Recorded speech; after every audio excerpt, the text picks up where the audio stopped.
Hola mga bunso! Alam nyo ba, makakagawa ka na ng napakasarap na chocolate mousse gamit lamang 2 sangkap. Oo, ang sarap niya talaga! At hindi mo na kailangan lutuin ito bunso. Ang kailangan mo lang ay itong soft tofu or nung malambot na tokwa at itong tsokolate. Ang gagawin mo lang bunso ay ilagay mo sa blender mo yung tokwa at i-blend mo. At kuhanin mo ang iyong tsokolate at tunawin mo ito. So ako bunso ay nilalagay ko siya sa taas ng mainit na tubig. Ganito ako mag-melt bunso para hindi siya masunog. Pag na-melt na siya ay kailangan mo siyang ihalo doon sa tokwa. So ilagay mo siya doon sa blender na may tokwa bunso, okay? Tapos i-blend mo ulit para magsama-sama silang dalawa. Pagkatapos ng bunso ay ilagay mo na ito sa iyong palanggana, ay sa maliit na hulmahan pala, o katulad yan bunso ha. Tapos mo lang siya sa inyong refrigerator ng magdamag.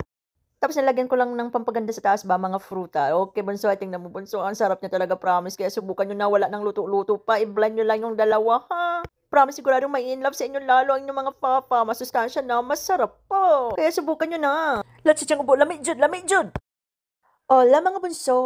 Alam nyo ba, makakagawa ka na ng napakasarap na chocolate mousse gamit lamang 2 sangkap. Oo, ang sarap niya talaga! At hindi mo na kailangan lutuin ito bunso. Ang kailangan mo lang ay itong soft tofu or nung malambot na tokwa at itong tsokolate. Ang gagawin mo lang bunso ay ilagay mo sa blender mo yung tokwa at i-blend mo. At kuhanin mo ang iyong tsokolate at tunawin mo ito. So ako bunso ay nilalagay ko siya sa taas ng mainit na tubig. Ganito ako mag-melt bunso para hindi siya masunog. Pag na-melt na siya ay kailangan mo siyang ihalo doon sa tokwa. So ilagay mo siya doon sa blender na may tokwa bunso, okay? Tapos i-blend mo ulit para magsama-sama silang dalawa. Pagkatapos ng bunso ay ilagay mo na ito sa iyong palanggana, ay sa maliit na hulmahan pala, o katulad yan bunso ha. Tapos mo lang siya sa inyong refrigerator ng magdamag.